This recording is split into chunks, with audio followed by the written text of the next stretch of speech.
உண்மையில் அனைவரும் போற்றிடும் தசரா திருநாளே. வணக்கம்.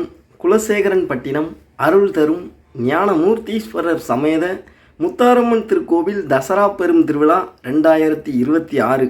இந்த ஆண்டு தசராவுக்கு இன்றைய நாள் மார்ச் மாதம் 24ஆம் தேதியிலிருந்து சரியாக 201 நாட்கள் தான் இருக்குது. இன்றைய நாள் 201 நாட்கள் கணக்கு வச்சு ஏதேனும் பக்தர்கள் மாலை போட்டிங்க அப்படின்னு சொன்னால் கண்டிப்பாக கமெண்டில் சொல்லுங்கள்.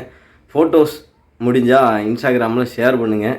பக்தர்கள் மாலை போட ஆரம்பித்தாச்சு அப்படின்னு சொல்லி போஸ்ட் போடுறேன். வேறு தசரா பெரும் திருவிழா 2026 தசராவை எதிர்நோக்கி ஒவ்வொரு பக்தர்களும் ஒவ்வொரு விதமான எதிர்பார்ப்புகளோடு காத்திருப்போம். அனைவருடைய எதிர்பார்ப்புகளையும் அம்பாள் இனிதே நிறைவேற்றி தரட்டும். எல்லா புகழும் அம்பாளுக்கே. இன்னும் 201 நாட்கள் தான் இருக்குது. நிறைய பக்தர்களுக்கு நினச்சது போலவே நடந்திருக்கும். ஒரு சிலருக்கு இன்னும் நடக்காமல் காலதாமதமாகிட்டு இருக்கலாம். காலதாமதம் ஆனாலும் நிச்சயம் அம்பாள் நினைத்த காரியத்தை எண்ணம் போல நடத்தி தருவா. நம்பி பிடியுங்கள். தினந்தோறும் அம்பாளை வழிபடுங்க. விளக்கேற்றி வழிபட முடியலனாலும் அதை உள்ளத்தில் நினச்சி வழிபடுங்க. எங்கே இருந்தாலும் சரி அம்பாளை நினைக்க தவறாதீங்க. தாயே முத்தாரம்மான்னு அவள் பேரையாவது சொல்ல மறக்காதீங்க. அனுதினமும் அன்னையின் பெயரை சொல்லி அன்றைய நாளை துவங்குவோம். அனைவருக்கும் ஒவ்வொரு நாட்களும் சிறப்பான நாளாக அமையும். அம்பாள் துணையிருந்து ஒவ்வொரு நாட்களையும் சிறப்பானதாக ஆக்கி தருவாங்க. அந்த நம்பிக்கை நம் மனதில் இருக்கணும்.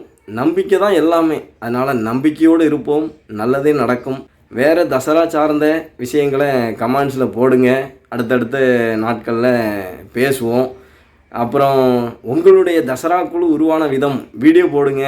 உங்களுடைய செட்டு காளி பூஜை வீடியோக்கள்லாம் போடுங்கன்னு சொல்லி தொடர்ச்சியாக கமெண்ட்ஸில் கேட்குறீங்க.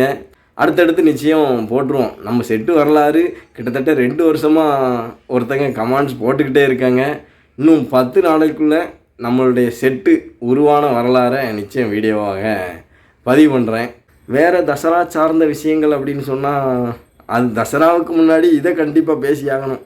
ஆனால் அம்பாளுடைய சன்னதியில் இப்போ ஒரே சாமியாட்டமாக இருக்க. அதிலும் குறிப்பாக ரீசெண்டாக எப்போ இது என்ன மாதம் பங்குனியா மாசி மாதாந்த செவ்வாயா வெள்ளி அன்னைக்கு பெண்கள் சாமியாடினது ரொம்பவே இன்ஸ்டாகிராம்லலாம் வைரல் ஆகிட்டு இருந்தது. அதை பற்றி நிறைய பேர் நிறைய வீடியோக்கள் போட ஆரம்பித்தாங்க.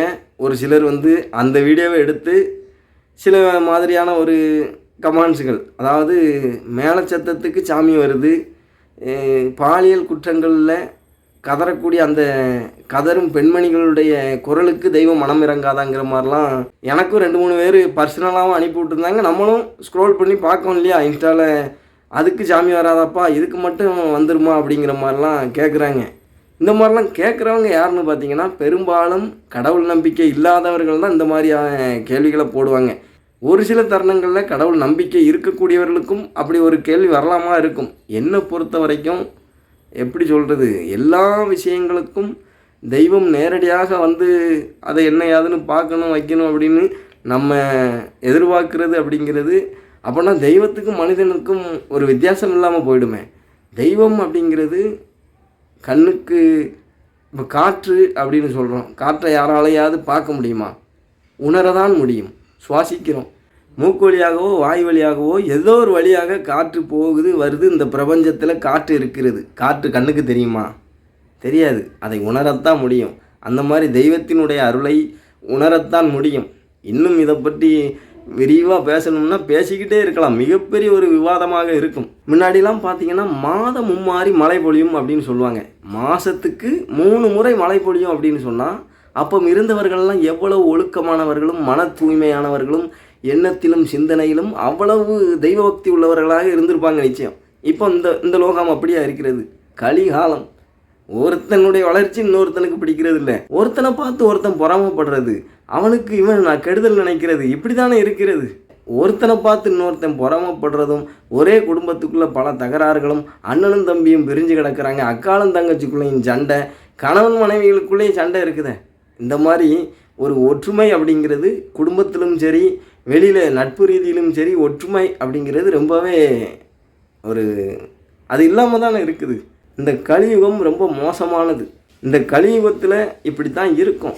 ஒரு உதாரணம் சொல்கிறேன். நேற்று நடந்த நிகழ்வு பக்கத்து வீட்டுக்காரன் நாய் வளர்க்கான், அவனுக்கு பக்கத்து வீட்டுக்காரன் தெருவில் போகிறான், அவனை போய் கடிக்க போகுது. நல்லவன் என்ன செய்யணும்? நாய் எங்கே வா, அவங்கள கடிக்காதன்னு சொல்லி கூப்பிடணுமா இல்லையா? அவன் பாட்டு கதவை பூட்டிக்கிட்டு வேடிக்கை பார்த்துக்கிட்டு இருக்கான் கடிக்கட்டும்னு சொல்லி. மனிதர்களுடைய மனம் எப்படி இருக்குதுன்னு பார்த்துக்கிடுங்க. இப்படி மனம் கல்லாக இருக்கும் பொழுது தெய்வம், கற்சிலையாக இருக்கக்கூடிய தெய்வங்கள் மனம் இறங்கணும் அப்படிங்கிறது எந்த வகையில் நியாயம்? தெய்வம் மனம் இறங்க வேண்டிய தருணங்களில் மனம் இறங்கிக்கிட்டு தான் இருக்குது. நம்ம ஒரு சில விஷயங்களில் தெய்வம் வரலை அப்படின்னாலும் 1000 விஷயங்களில் தெய்வம் நடக்கவிருக்கக்கூடியதை தடுத்து நிறுத்தி இருக்கிறாங்க. இருந்தாலும் மனிதர்களுடைய மனம் எப்படி கல்லாக இருக்குதுன்னு பாருங்கள். இது ஒரு உதாரணம் சொல்லியிருக்கிறேன். இந்த மாதிரி 1000 உதாரணங்களை சொல்லலாம். அதனால் மற்றவங்க சொல்கிறத பார்த்துக்கிட்டு அப்போ சாமிலாம் ஒன்றும் கிடையாது போல அப்படிங்கிற மாதிரிலாம் நினச்சிடாதீங்க. தெய்வம் அப்படிங்கிற ஒன்று இருப்பதால் தான் இந்த உலகமே இயங்குகிறது. தெய்வத்தினுடைய அருளின்றி ஒன்றுமே கிடையாது. அதனால் தெய்வத்தை நம்பி பிடிப்போம், நல்லதே நடக்கும். நன்றி, வணக்கம். இனிய தமிழோடு உங்கள் சிவா.